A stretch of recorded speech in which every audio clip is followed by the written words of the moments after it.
Hello and welcome to Beyond the Lot. I'm Kevin Timson, dealership attorney at Arent Fox Schiff, and I have a special guest here today with me on Beyond the Lot, Zach Kuzemka, Chief Executive Officer of National Business Brokers. NBB is one of the largest and longest standing advisory groups in automotive retail, and Zach came on board to NBB last year, having been Chief Operating Officer for Global Consumer and Retail Investment Banking at Raymond James. Very, very impressive there. Zach, it's great having you here on Beyond the Lot. Kevin, thank you so much for having me. Very excited to be here and have the conversation today. Well, first and foremost, I just, it's obvious that you made it back from Las Vegas. I know that was a Barely, huge, yeah. like a lot of us. It's just amazing to me. I think the estimate that we had was that there were 24,000 attendees. I don't know if all of them were registered or not, but I know they, all the automotive dealers and all of their employees and partners and advisors and professionals, certainly dominated this trip and certainly kept the convention center, both sides of it, pretty full. So Yeah. it was good talking with you there and on previous occasions. I think for everyone here listening on Beyond the Lot, tell me a little bit about yourself and tell me Sure. what led you to NBB and to the dealership world in general. Yeah, no, it's a bit of a crazy story, but originally from upstate New York, and started my career in investment banking with Wells Fargo, large firm. Ended up moving to another investment bank called Evercore, which predominantly focuses on a lot of larger type transactions. Um, Kind of got sold on the grass is always greener situation, and moving over to corporate development and M&A strategy, and went to work for a big travel company called Expedia, where we were rolling up the online travel agency space.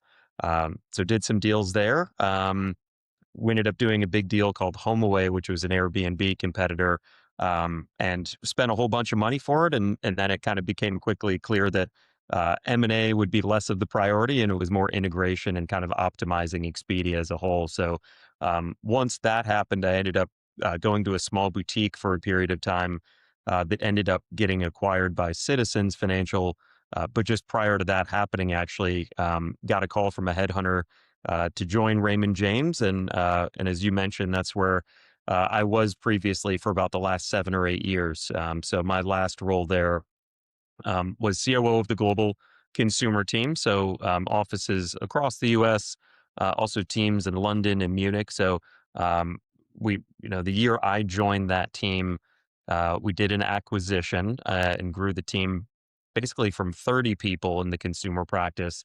And I believe when I left Raymond James, it was probably closer to about 90. So over a handful of years, nearly tripling the size of the team. So it was a huge growth ramp up, and trying to figure out all the nuances and challenges and fun stuff that comes with that was awesome. But funny enough, one of the areas that we started to take a look at was auto services and auto retail, and sort of say, there's a market here. There's a ton of M&A, but there's not too many investment banks that are really spending time there. There's some brokerages and things like that, but really trying to dig in and understand the space and some of the key players. So I spent about a year and a half trying to get up to speed in auto retail and understand, who are the players? Should we hire somebody? Should we look to acquire somebody? Like, what are our options to try and navigate and get into the space? Um, you know, Ultimately, at the end of the day, Raymond James, like a lot of other mid-market investment banks, private equity is just a huge part of their emphasis, and their focus is really trying to focus on them as clients, which a lot of firms are doing. As you know, auto retail hasn't quite hit that same level of private equity interest. There's a lot of different forms of capital coming into the space, and in a lot of family office and other alternative forms of capital, but not kind of true buyout private equity firm type money. So, we went pencils down and decided to go a different route. And sure enough, about 3 or 4 weeks later, I got a call from a headhunter who I hadn't heard from in probably, 12, 13 years, with this Wow. opportunity to, you know, interview for a position to be a C-level executive within NBB.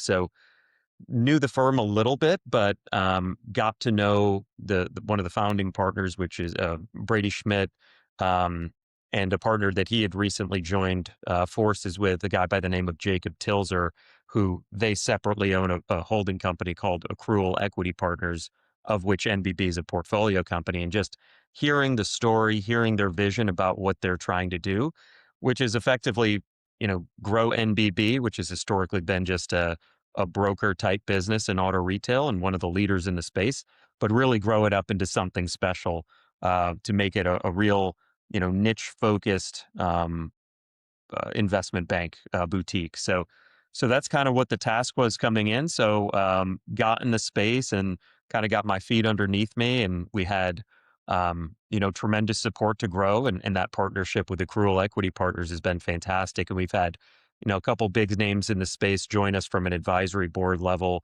JT Taylor, who helped lead the auto retail practice at Truist Securities. We had Jack Hollis join, who was the COO of Toyota North America and had been with Toyota for 33 years. And Tony Taylor, who a lot of people know in the industry, came over to us from Open Road Capital. So it was this kind of huge push for just finding really quality people who believed in a vision of, yes, deals are important in the transaction side of things, but everything we want to be doing is focused on the dealer themselves and understanding that, yes, deals are good and that is our business, but at the same time, really providing more of a strategic advisory service, knowing we may be in touch with the client or company for 2, 5, 10 years in advance of a transaction. And our job is to hopefully provide, guidance along the way and be value add. But also when the time comes, making sure that all their ducks in a row to make sure that they're optimizing for that transaction whenever it happens. So, no, that's a bit of a long-winded way of kind of saying how I got into this space, but that's kind of who we are, and hopefully a bit of how we're different. Well, I think it's really interesting because I it certainly your story certainly resonates with me because I was effectively an outsider, right? Basically, if you haven't sold a car, if you haven't turned a wrench, in the auto business, you're deemed an outsider, right? So Yeah. I just remember, getting involved as a young attorney in the auto business and not knowing what the business was about, and Yeah. not, I always used to joke, I really need to get a better car. When I go to dealers, I Yeah. have to, preferably one that, is the same brand that they sell. Yeah. There And, you go. and I certainly couldn't talk about, repairs because I can't change my own oil. And I still, well, I probably could, but it probably wouldn't be a good idea. Yeah. But, I think, you do reference the fact that, there is a little bit of an involvement on the private equity side, and certainly, that seemed to grow. You mentioned Open Road Capital, you mentioned, Accrual Equity Partners, and Right. obviously, as the backup for this venture. Um, and it's interesting, definitely, that, there is some sustained interest here and there, and it's certainly an area, having talked with JT as well as Tony about this, it's certainly an area that can tell a good story to private equity, not just family offices and all Yeah. that. So Yeah. um, And yeah, on the private equity piece, I mean, you talk about a lot of the key variables that private equity gets excited about, and it's for a large part of them, it is you find a platform, and that can be local, it can be regional, it can be national, and a lot of their bread and butter to create incremental value is the roll up opportunity. sure, And when you start to see, and as every brand in every region has slightly different variables of, what those valuations and multiples look like. But it has a lot of hallmarks of what private equity is interested in, and why you see people, starting to kind of perk their ears up a little bit more to understand the space because, as there's the roll up opportunity. There's, from a dealer age perspective, the average age is, continuing to creep up, and succession is becoming a lot more of a conversation, as I'm sure we'll talk about more in this discussion. But there's just a lot of key variables that make it in a potentially really attractive space to be. It's just there are some hurdles that kind of sit in the way that uh, have been hurdles historically. Sure. No, that makes a lot of sense. So, NADA is always a great opportunity to meet folks within the industry face to face. Yeah, I don't know how much of a chance you got to meet, dealer principals and dealer operators and right. executives from different dealerships, but Yeah. to the extent that you have, what's really top of mind with those dealers right now, and what are some of the biggest takeaways that you have from meeting them? Yeah, I think a lot of the dealers we talk to, um, there's a lot of pent up demand from a buyer's perspective of Sure, um, everybody's got their laundry list of here's the brands we're looking for, here's the regions or local areas we want to get a bit more exposure. I think you know, in large part, valuations are remaining, you know, quite attractive. There seems to have been a time period where there was a pretty big disconnect between sellers and buyers. And I think a lot of that has been right sized over the course of the last year or so. So I think there's an overall feel of it being a very conducive deal environment as we are in 26 now and as we go through the rest of the year. Um, the other piece that a lot of folks were talking about was, really just optimizing what you have. In a lot of instances, acquisitions can be, um, we'll call it a bit of a band-aid in terms of telling the growth story and sort of using that as the only growth lever for a business. sure. And I think, in talking and hearing about some of the conversations people are having out on the floor and seeing all the new technologies and seeing all the AI tools, there's going to be a lot of kind of inward looking to say, hey, are we really getting the most out of our businesses from an operational excellence standpoint? From are we integrating AI the right way? Are we really doing everything we can from a customer service and customer experience perspective? I think there's just going to be a lot of emphasis on that to continue just to get the operations right, because that's ultimately what you need. What you can acquire a business, but it's really the acquiring is the easy part, and it's going out and running a profitable business that's the more challenging day to day task to do. So I think in large part that's a lot of what we heard, but all in all, I would say very positive. And I think a lot of people are just generally excited for 26. There are still some. I mean, a lot of the same subjects probably from last year into this year is just overall vehicle pricing and affordability. Sure. No one has quite figured that out yet, or to what extent it's possible to start to get in the range of, what most people would view as affordable. So it's a lot of those same themes that we've seen from last year into this year, but like I said, the deal environment is strong. Overall, dealers are performing really well, not only from a growth perspective, but also from a margin perspective, and in terms of how sustainable the businesses are. So I think overall, it's a really exciting time. Yeah, I definitely heard an emphasis on trying to, not only look at acquisitions, like you said, but also look for sources for to maximize profit, Yeah, to grow organically in terms of revenue. yeah, How are we in terms of our BDCs? How are we in terms of incentivizing the sales team and yeah, getting the right salespeople in front of the customers? How are we enhancing our facilities, our showrooms, our service bays? The service drive. Really, I mean, not even the yeah, service bays. It's really about the service drive and yeah, enhancing that facility as an entry into the dealership, providing for providing for a means to not only entice new customers into that specific dealership, but to retain the ones that they have, right? and yeah, and so and then when you look at dealers who have 5, 10, 15 dealerships, really from what you're saying, how that roll up happens in real time, right? yeah, Are you do you have enough back office to really leverage that complete network of rooftops, and or do you have too much, right? And so that's really the decision. That's probably where folks like yourself and the advisory group that you've assembled can certainly come in handy. yeah. No, that's exactly right. The phrase that I think JT Taylor uses is "go or grow," and it is sort of the mindset of just staying static and not making a move one way or the other, or at least proactively starting to plan out what the broader strategy is, it's challenging to compete with the amount of Taking care of it. technology innovation and everything else going on, and all the back office support that you get leverage out of as you continue to grow. But there's dealers that have 5 rooftops now where, depending on where they are from a career goal perspective, that they may say, now's the time to either sell or think about succession planning. Or if you're at 5 and you've got grander ambitions, those are a lot of the people that are scooping up more of the, call it, single rooftops, um, of which, that's a large portion of the market. But those are the ones that are going to grow from 5 to 10 to 13 to 15 over the course of the next, handful of years.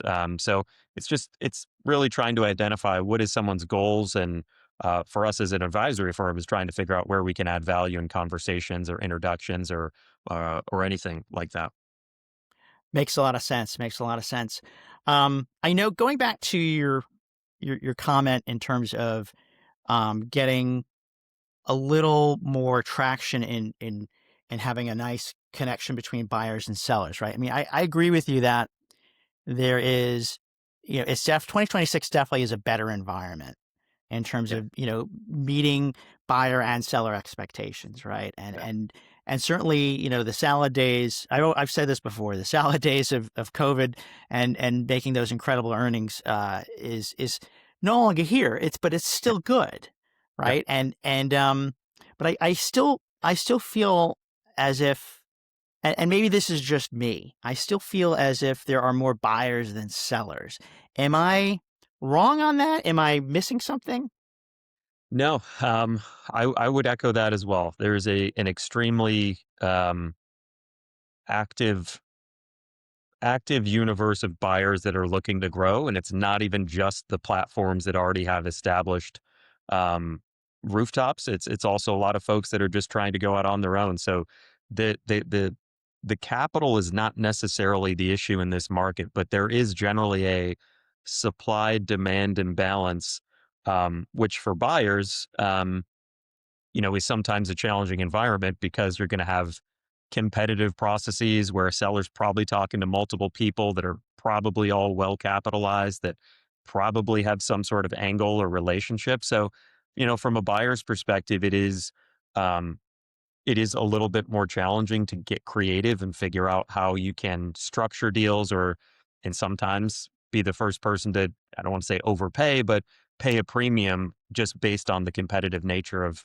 the environment we're in. But on the flip side, the sell side, which is where we spend most of our time, it's a pretty conducive and attractive environment. If you've got, an asset that's that has the right brand and has the right regional presence and good growth, good profitability, and running a good a good operation, you've got no shortage of people that are interested in those assets. And when you've got multiple people at the table, as um, you start to have a little bit more negotiation leverage and starting to be able to pull on some of the key variables that folks are worried about, which is valuation, which is structure, which is really how quickly can you close a deal, in terms of deal Sure. certainty.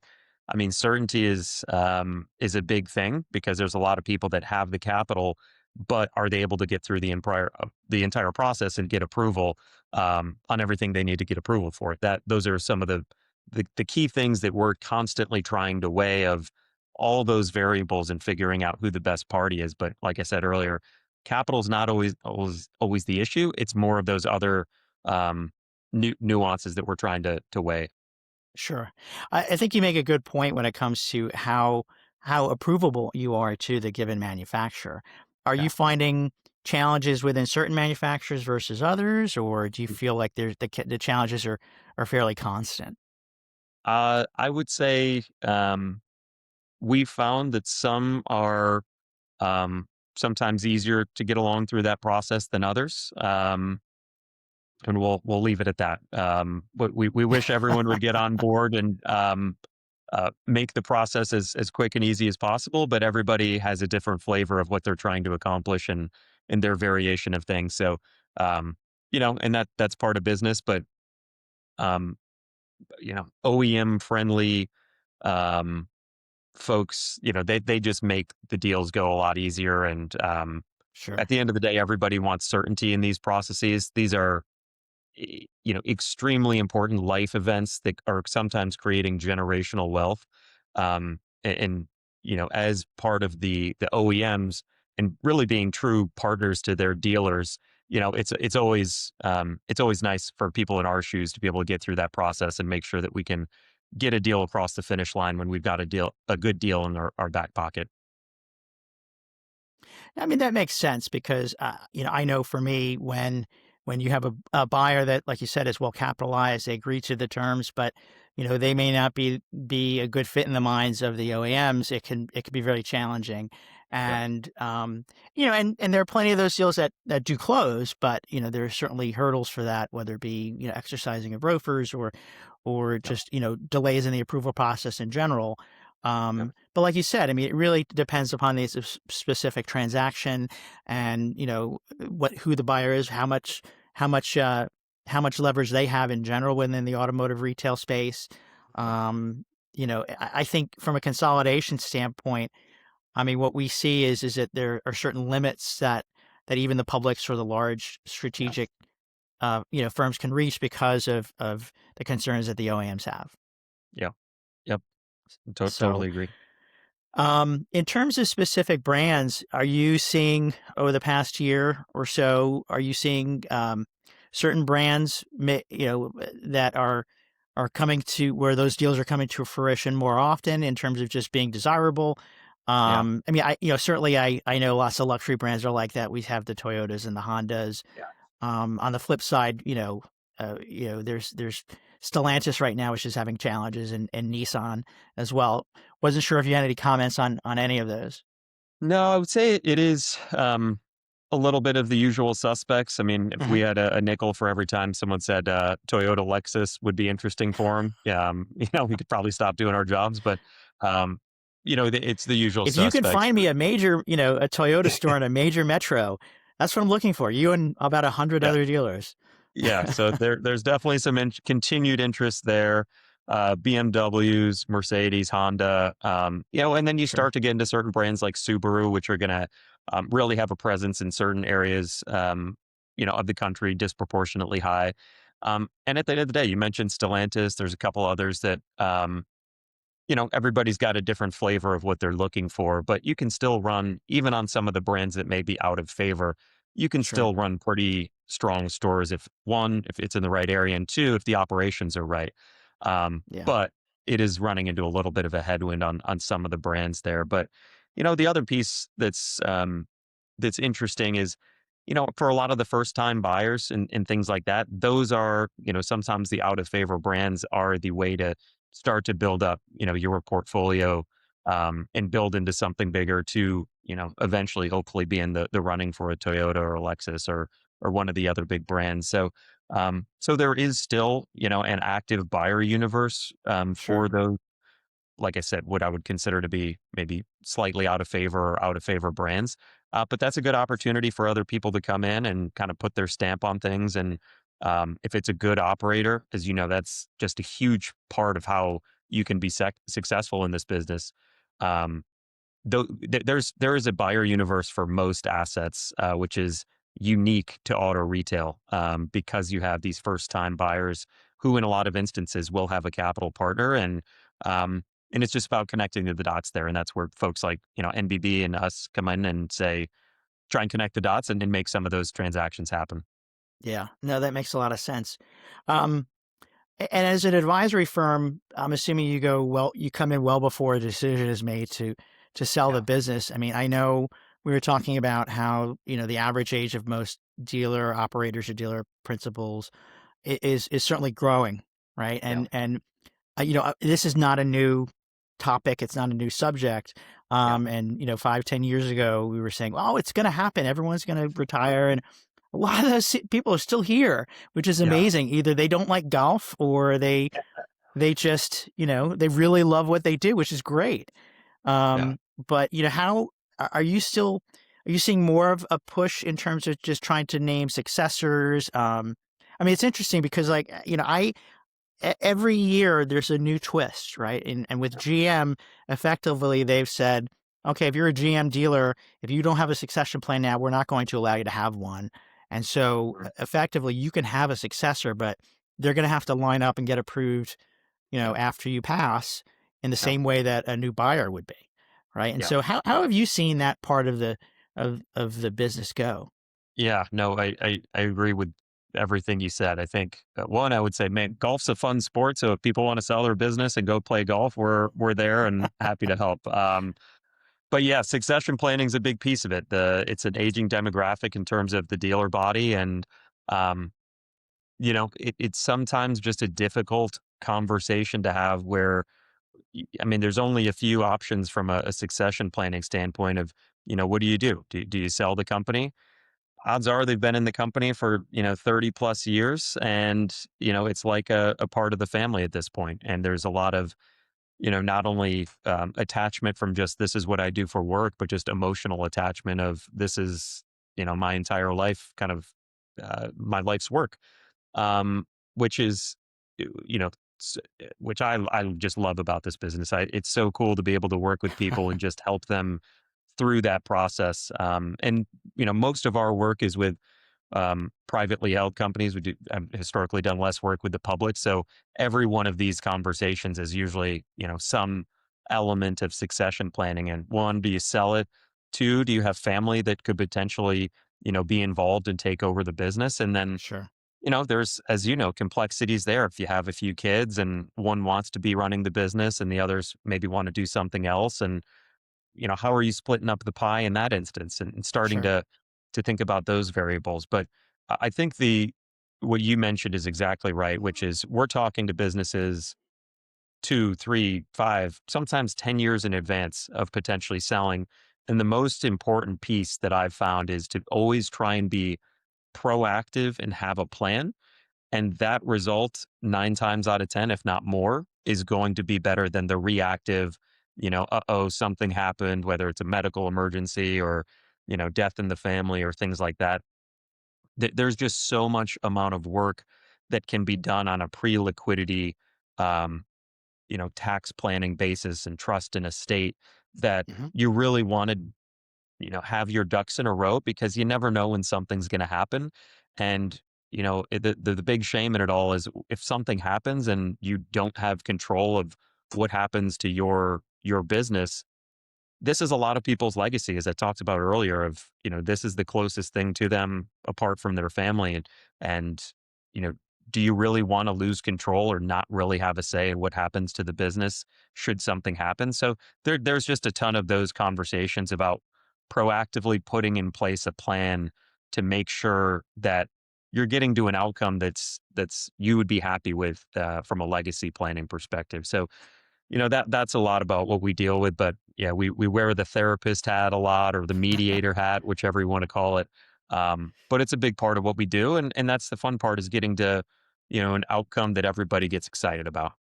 Yeah, I hate to say it, but that is the fun part. It's not Yeah. necessarily correcting contracts necessarily. It's no, You but don't love Microsoft Word and I I redlining things. I love it, and I love when we have a great team on behind us who are looking at those as well as myself. There you go. So, but I Right think, answer. the nice thing about this business, like you said, is it's, the owners, it's not a huge layer of management very Yeah. often. So when you're dealing with someone, you're usually dealing with, the head honcho. You're Yeah. dealing with the person who, started this business, invested it in it, built it up from nothing, Yeah. and is now, like you said, leaving a legacy for his children, for the community, for his employees, his or her employees. Yeah. Um, so And it's a really special, kind of industry to yeah. be in. And I totally agree. And I think, Jack Hollis, um, he's sort of coined this idea of the win-win-win outcome of how many winners can we really have, whether it's a transaction or not. But Yeah. can the seller be a winner? Can a buyer be a winner? Can the manufacturer be? Can the community? Um, you know, uh, get kind of giving back is a really big piece, of what we do, and being able to. And by the way, the dealership community is some of the most generous and giving folks in the world, and it's just tremendous at what they do every year. And even at NADA, talking about some of the charitable causes and what we're doing, and comparing with what they're doing, and just the effect that these transactions can have on a community and their ability to give back is just it's the coolest thing in the world. And that's really what we want to be a part of, is those win-win-win outcomes for everyone. Yeah, absolutely, absolutely. Um, I know when we spoke before, not to change topics because we could talk a long time about, the special community that this is, Yeah, especially after seeing so many people in NEDA. But yeah, you had mentioned some of the, very often, what you'd like to do, and what you've been doing historically, obviously through Raymond James, is really to look at sellers who are managing their portfolio of dealerships, right? And so that, you look at someone from one side who may have a handful of dealerships, and like we just talked about as an example of that, maybe. yeah, And then you have a larger firm, maybe it's a public, maybe it's a larger private, that is looking to shed its own rooftops. And yeah. and we've seen a lot more of that lately in the past couple of years. And I know, looking at automotive news, there's one transaction in my neck of the woods that definitely had stood out. And how do you approach that client, that kind of client, that kind of seller, and what do you look to do, and how do they come to the right decision? Yeah, it's been a very active conversation, which we're calling, portfolio optimization. The Okay. publics do it all the time because, again, they're public and they've got shareholders that they need to keep happy. But it's looking at, one, it could be underperformers, and then two, it could just be something that's not strategically in line with where they want the portfolio to go in the future. There's At NADA, we talked a lot about folks that wanted to really double down on the brands that they knew, that they liked, and that they really just had a great relationship with, and saw them being able to build in a more material way than trying to be, an inch or a mile wide and an inch deep with some of the OEMs and the brands in their portfolio. So we've seen a lot of folks kind of do the inward looking evaluation and think, is this really a core asset to me?